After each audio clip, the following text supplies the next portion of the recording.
listeners, and welcome to the latest episode of Extra Extra. What's it all about, Joshua? It's all about whiskey, my man.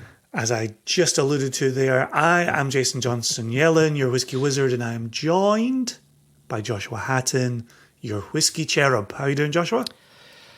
Let's not get into that. I'm fine. Understood. Moving on. If you're a new listener, and welcome to Season 2, this is our third episode of Season 2. But if you're a new listener of the podcast, every couple of weeks, Joshua or I, whoever's turn it is, will bring a whiskey-related news story to the attention of the other. We spend the first half of the episode reading it, one to the other, and then the second half of the episode riffing on it, having a back and forth, having one of our usual industry chats about a topic. And we try to get this episode turned around in a tight 30, sometimes a tight 35, sometimes a tight 37 and a half. But really we try to keep it at 30 minutes, 35 minutes. Get in, get it said, and get out. And you, Joshua, have the honour of being the chap bringing the news story to our attention. What have you got? Well, I've decided to change things up in the bedroom, as the kids say. I hope the kids don't say that, but gosh, that took a turn. Paging HR. Well, like you'd said, normally we find an article, we bring it to the attention of the other, we read the article, then we riff on it. However, I've got two stories in front of me that tell two very different stories, but I think can potentially allude to a much bigger story that I want to keep an eye on over the next year, 2 years, even 3 years or more.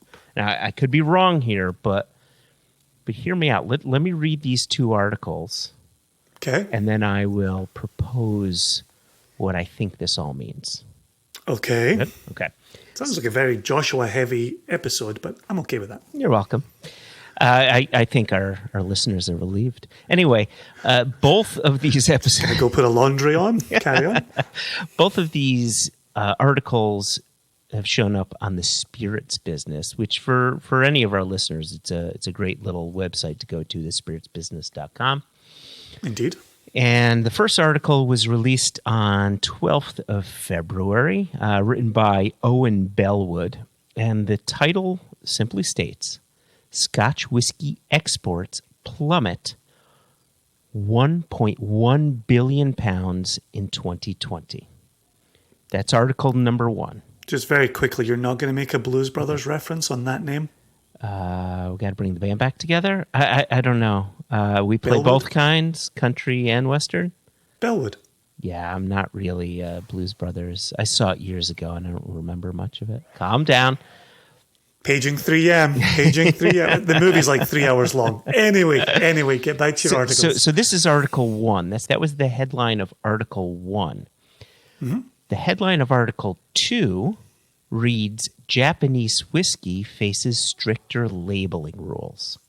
Interestingly, these don't sound like they've got anything in common with one another. They don't, but hear me out, and you and our listeners will get an understanding of how my brain works or doesn't work. So the subheader on the first one, which discusses the plummeting of the Scotch whiskey exports, plummeting again by 1.1 billion pounds in 2020, the subheader says, the value of Scotch whiskey imports fell by 1.1 billion pounds or 1.5 billion US in 2020 to its lowest level in a decade as a result of the pandemic and U.S. imposed tariffs, according to the Scotch Whisky Association. Okay, let's dig into this a bit further. Okay. In 2020, exports of Scotch whiskey fell by 23% by value to 3.8 billion, and that's in pounds, or 5.3 billion US. The number of 700 milliliter bottles exported dropped by 13% to the equivalent of 1.14 billion. So this is a good thing to think about, right? This article doesn't specify tariffs. It's talking about tariffs and how COVID has affected things, and not even It's a left-right punch. Yeah, it's a left-right punch. Let's not forget the third punch, which is Brexit, which will be all telling after 2021 is said and done. But anyway. Only so much bad news we can take at any one moment, Joshua. According to the Scotch Whisky Association, SWA, the export figures are the lowest they've been in a decade due to the impact of COVID-19 and the 25% tariffs placed on Scotch whiskey by the U.S. The U.S. is Scotch whiskey's most valuable market and was worth more than £1 billion or 1.4 billion U.S. in 2019. However, in 2020, exports of Scotch whiskey to the country fell by 32% to £729 million or $1 billion, which accounted for around 1/3 of total global export losses. Massive. It continues. Absolutely huge. It continues. Since the 25% tariff was imposed in October 2019, Scotch whiskey exports to the U.S. have fallen 35%, or 542 million pounds, again, or $750 million. Like losing a third. That's... It's Yeah. like an asteroid falling out the sky. Yes. I lost a third. Good grief. Karen Betts, chief executive of the SWA, said, quote, "These figures are a grim reminder of the challenges faced by distillers over the past year, as exports stalled in the face of the coronavirus pandemic and U.S. tariffs. In effect, the industry," and listen to this sentence, Jason, "in effect, the industry lost 10 years of growth in 2020 and is going to take some time to build back to a position of strength." How long has our company been around, Jason? 10 years. 10 years. And in the span of 1 year, right? Think about that. Gosh, this really is a lot to take on. You're welcome. It goes on, or Miss Betts' quote continues, "In these challenging times, what's so disappointing is the damage being caused by U.S. tariffs. The U.S. has been, for decades, our strongest and most valuable market, but Scotch whiskey is now losing considerable ground there." She continues, "These tariffs were avoidable had the UK, EU, and U.S. governments and the European and American aerospace industries been less intransigent. That governments and companies have allowed their dispute to continue while the livelihoods of real people and the future of one of Scotland's oldest industries are put at stake reflects badly on them." Yeah. That ends her quote. Just very, very quickly to pivot back to it, they are talking about the US as the most valuable market. You're then talking, Dollars. value imports. You're not necessarily talking volume, but it kind of gives you a sense of what is well received in the US market and what is purchased in the US market. It's not bottom shelf blends, right? It's single malts and good single malts. And by that, I'm meaning, $50, $60 single malts that are very different market from your blends. Obviously, there's still blends coming in here, but it goes to show the dollar value sits a little higher in America than it does in other markets. Just a point worth making. Yeah, and as you mentioned blends, it's good to remember that overall, globally, blends have gone from around 95% of overall Scotch whiskey sales to between 88 and 90%. The story continues. Exports to the 27 member states in the European Union, the industry's largest regional export market, also fell by 15% as a result of the closure of the hospitality and travel restrictions impacting airport retail. There you go. Yep. Airport retail, hospitality, tariffs.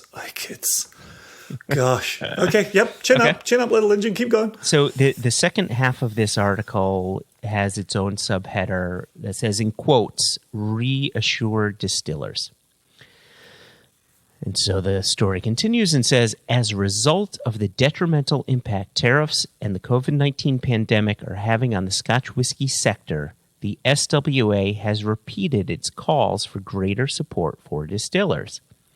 Betts added, quote, the Scotch whiskey industry has now paid over £500 million in tariffs. And I want to pause here really quickly because you and I know the people who are really paying these tariffs are the U.S. importers of Scotch whiskey.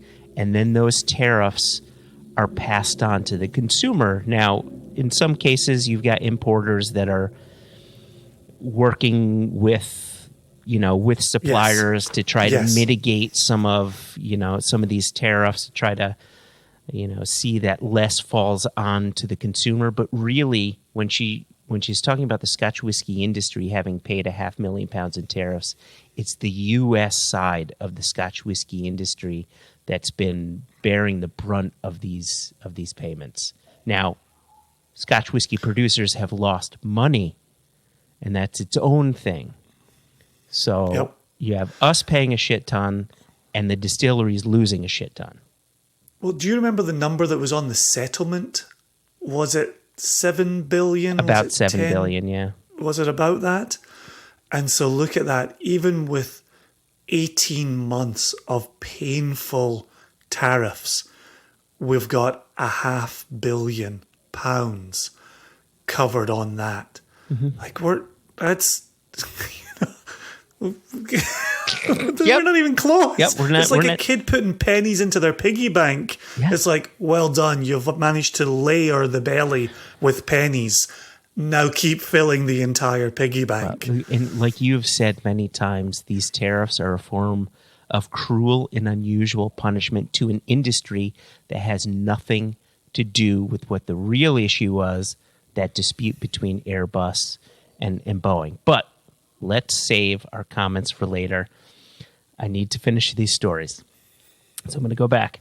Again, Betts added, quote, the Scotch whiskey industry has now paid over £500 million in tariffs, which are a form of tax, on behalf of the UK government because of the subsidies that the government granted to the aerospace sector in breach of World Trade Organization rules. She continues, So we are calling on the Chancellor to support Scotch whiskey distillers by reducing our tax bill in the UK.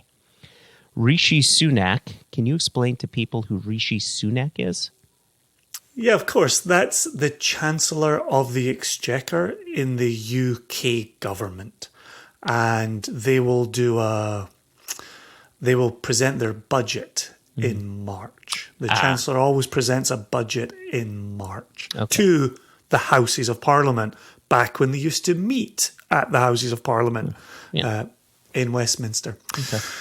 It's a very different world, yes. So Rishi Sunak can, and by the way, this is still a quote by Miss Betts, Rishi Sunak can do that by cutting spirits duty in next month's budget. There you go. There's March, right?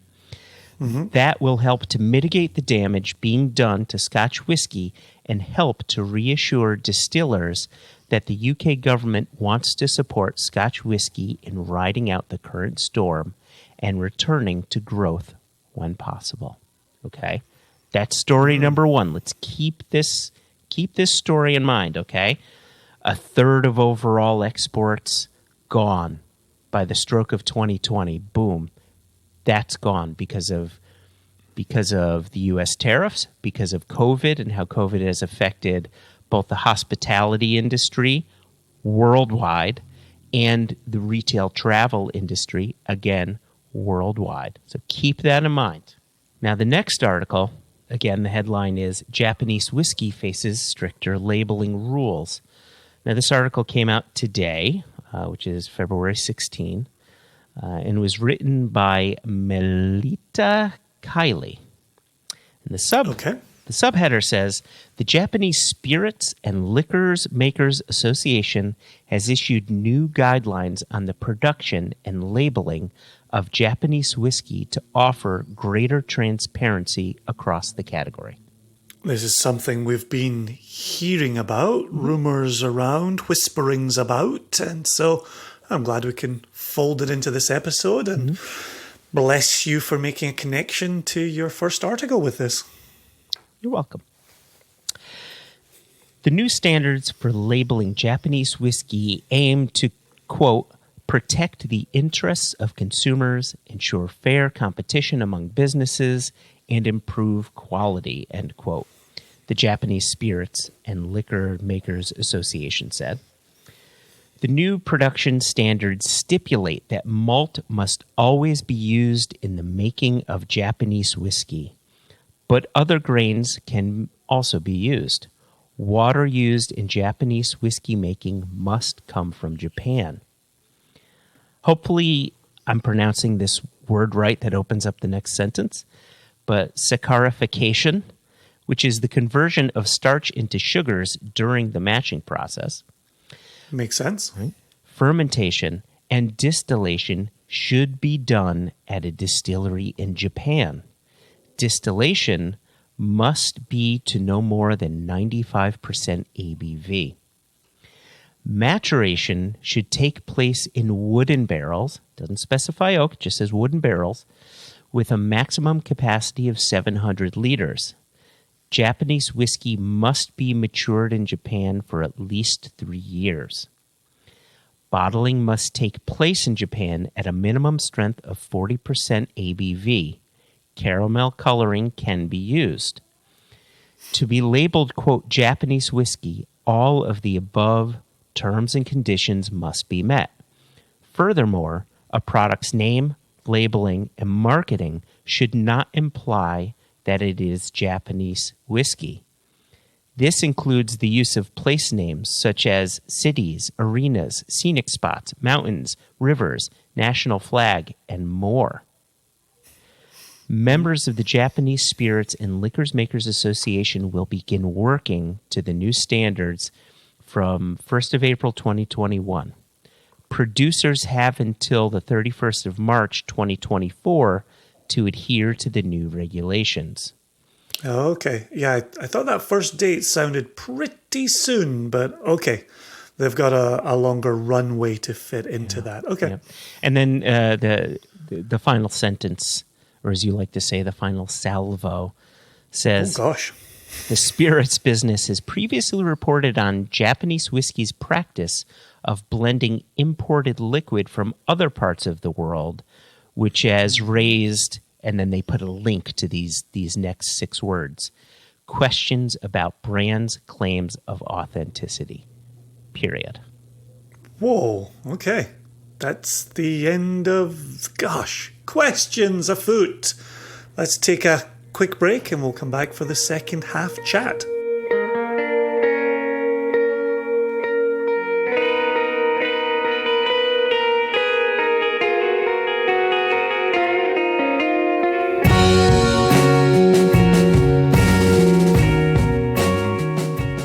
My question to you, Jason, why do you think I put these 2 stories together?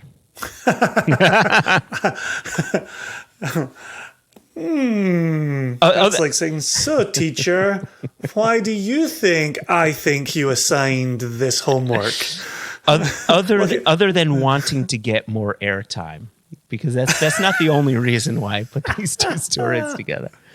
Well, I before I answer that question, I have a question for you, which is that stipulation about malt. Malt must be a part of Japanese whiskey, although other grains are allowed. Is there some percentage of malt? And I assume it's malted barley, not malt whiskey, that's going in here as a raw ingredient.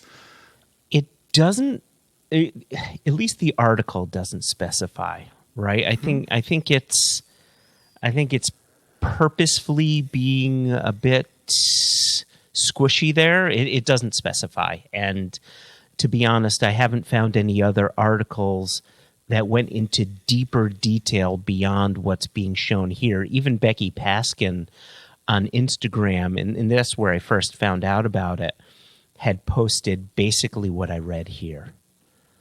So if someone like Becky Paskin doesn't have information beyond this, then my guess is if more information is to be made available, we'll see that in the coming months and so on. Yeah. I'm just thinking about our friends at Fukano and Oishi, who I've been thoroughly enjoying. Oishi Mizunara Oak.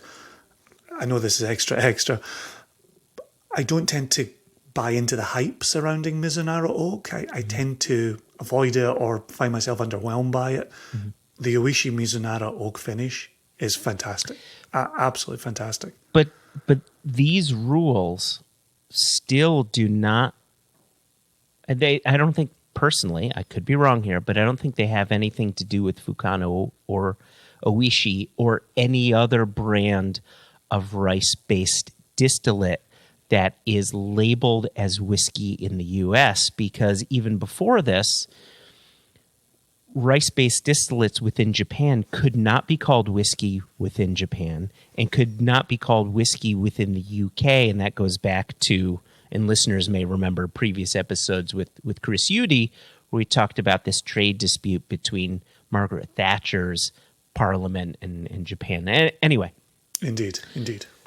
The reason why Oishi, Fukano, and there are other brands, Kokori and a few others, the reason why those brands can come into the U.S. and be labeled as whiskey is because as far as U.S. rules go, when it comes to whiskey, it's very simple. It's a spirit from a grain above 40% alcohol, So, yep. So that may not be an issue. Cool. Again, cool. we will see. I sure as heck hope. I almost said fuck, but I decided to say heck. I sure as heck hope that it won't be an issue because, like you, it's the spirits are absolutely beautiful, and it tastes of whiskey, and it's different. And like Chris Udy had said before, it's not taking away from other categories. It's expanding the pie. It's adding new flavors to the overall whiskey flavor palette. So, anyway. Yeah, cool. No, good. You even answered my follow-up in the answer to my first question, so good job. So to pivot back to your question, which is why do I think you've brought these two together?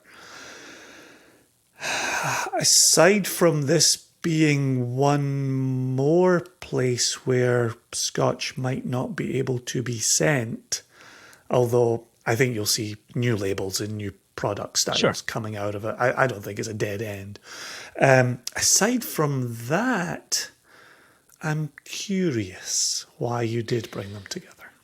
Well, Scotch whiskey distilleries, again, using our favorite term, writ large, continue to produce spirit, most of them at capacity. Sure, some have pulled back. Right? There's been talk of Kalila pulling back and some other distilleries pulling back a little bit here and there. But generally speaking, they're producing to capacity. If you have distilleries producing to capacity, but their route to market has been cut by 33% just in Scotch whiskey exports, and the route to market from distilleries producing spirit that would then go to Japan to go into some sort of a pure malt blend, we're going to see that either it'll go away, my guess, in some capacity. My hope is that they'll figure out some creative ways of creating new Japanese whiskey labels that allow for them to continue to do this, because regardless of where the whiskey comes from, Japanese pure malts are lovely whiskeys. Just like Compass Box makes lovely blends. Correct. These Japanese pure malts are lovely blends. Instead of Compass Box using Scotch whiskey as the various tools, Japanese producers had the freedom to use whiskeys from all over the world to make blends. So I don't want them to go away, but I do see that closing off a bit. And so if Scotland's exports of spirit to Japan start to dwindle, And just in the past years, the Scotch whiskey industry lost a third of its overall exports. That's a lot of available whiskey. It seems almost as if these two stories and the fact that we haven't even taken Brexit into account, though you and I know shipping single cask nation into European Union countries is really difficult right now. Paging Jess Lomas. All of this says to me this is a potential modern whiskey loch growing. So we have a few factors in play here where if you're any type of producer in Scotland, you're always looking 10 years into the future. And could you imagine 10 years ago trying to predict US tariffs, a global pandemic, and a Brexit, a separation from Europe on the horizon? Like those are, each one of those is a once in a lifetime event. Mm-hmm. And all three of them are happening now in 2021, although only two of them were happening last year in 2020. And so, yeah, there's going to be a lot of 10-year-old whiskey that hasn't had a place to go. And you're able to say as a producer, okay, let's slow down production. Let's turn down the taps a little bit here. Mm-hmm. But you don't see that right away. Mm-hmm. You see that 10 years after you start to turn down the taps. And so I don't know if it's going to be a loch that becomes quite as serious as we saw the 60s, the 80s, distinct problems there. For 5 years, producers have known that Brexit has been on the horizon. Mm-hmm. So I could see them working carefully around that. Mm-hmm. And for a couple of years, we've been hearing about clarifying the use of language around Japanese whiskey mm-hmm. and being clear on labels. And so if you're a producer, and they're all smart producers these days, they did see some aspects. They would have seen some aspects on the horizon.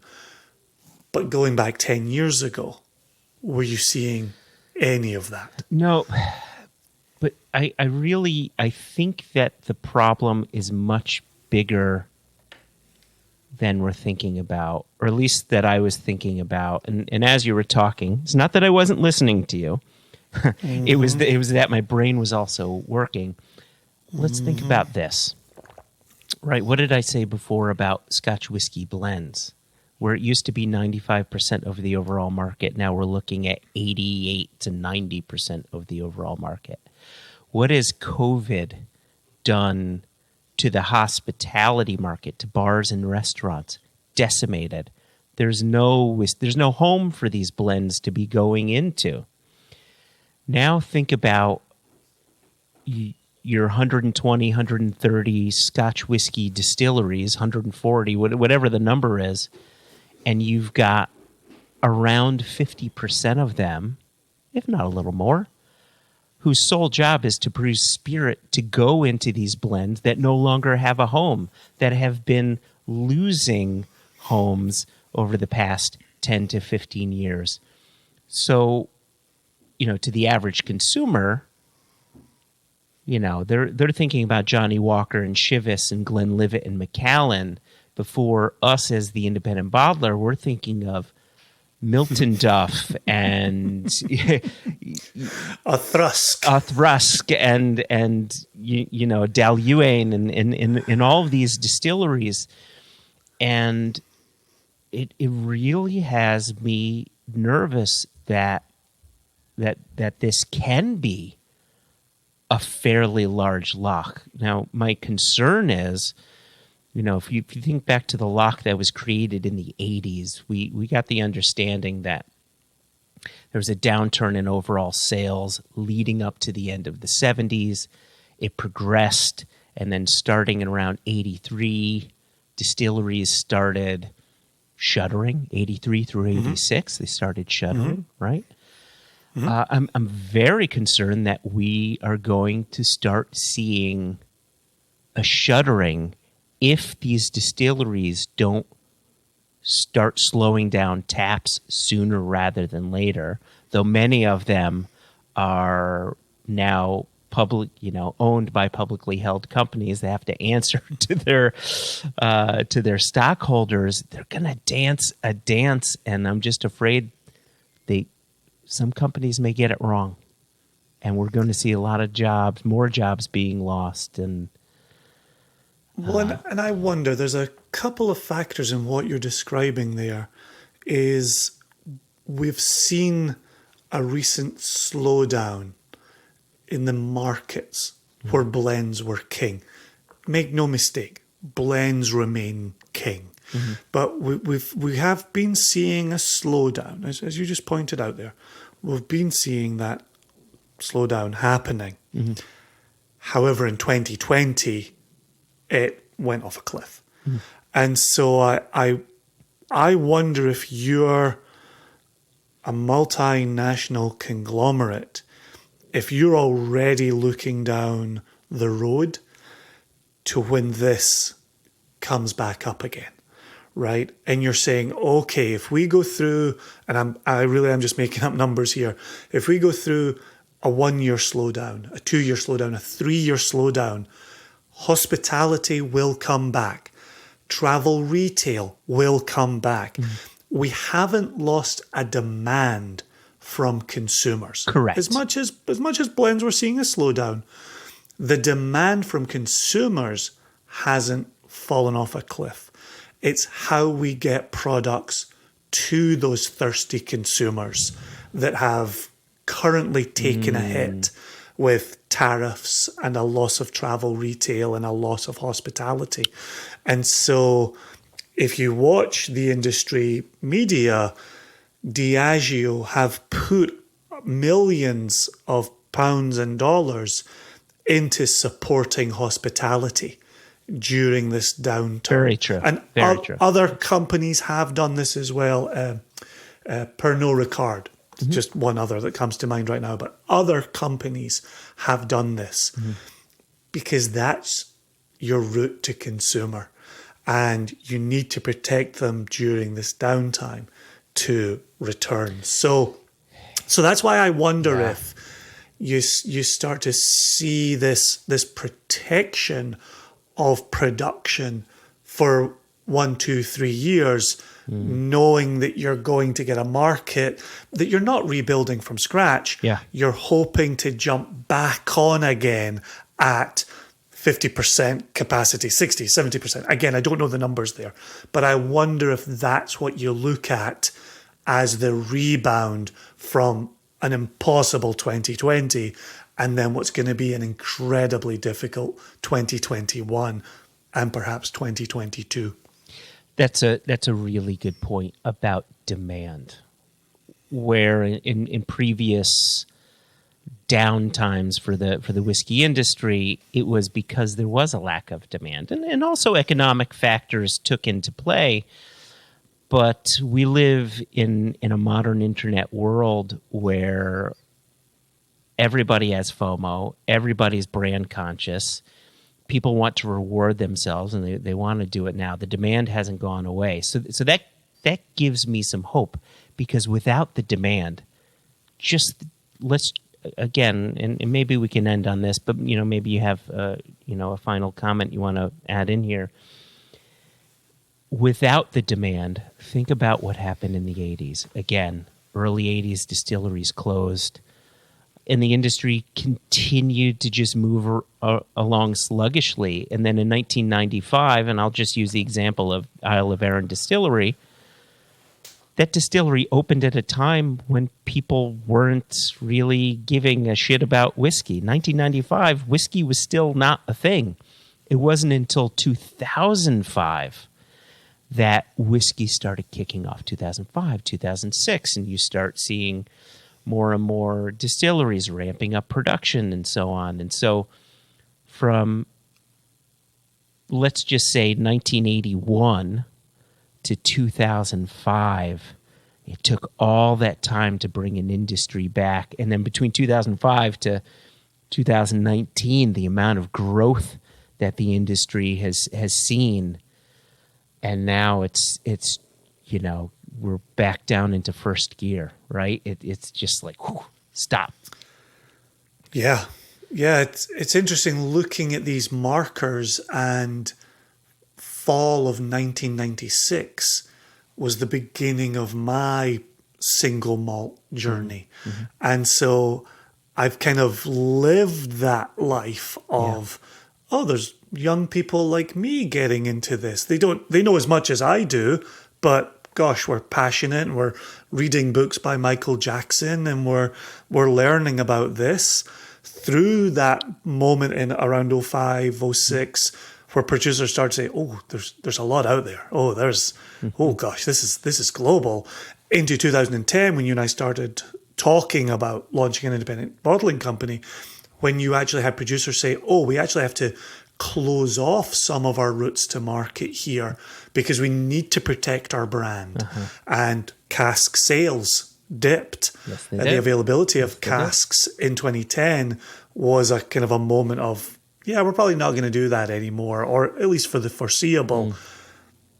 We still were able to build the company. And the thing that I would like to get out of here on is, as we're talking about a loss of export, as we're talking about a lesser demand on blends, as we're talking about the demise of hospitality, our nation members are single malt, single cask strength lovers. Yes.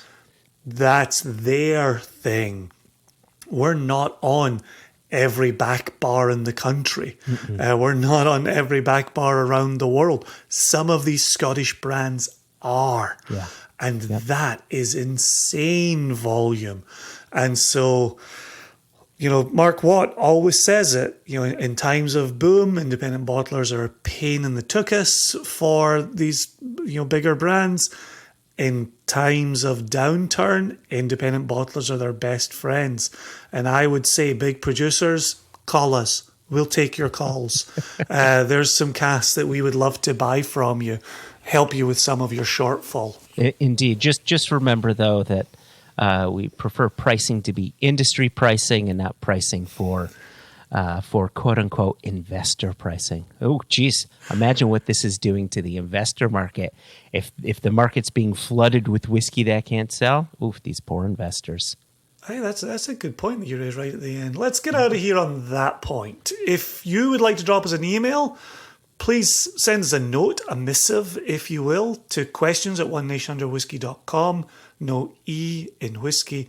You can also search out the Extra Facebook page. Honestly, that has nothing to do with me.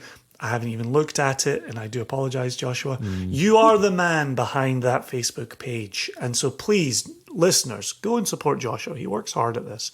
I'm certainly not supporting him. But you, please, go support him. That would be a personal favor to me. Whiskey Cherub, thank you. Well, Whiskey Wizard, I thank you. And dear listener, thank you. As always, we'll be back in a couple of weeks with the next Extra. And 1 week from now, look for the launch of Season 5 of One Nation Under Whiskey. We have an extra special guest who we've been chasing for a little while. But with the interest of time, we better call this meeting to a close. We'll catch you on the flip. Cheers. Cheers.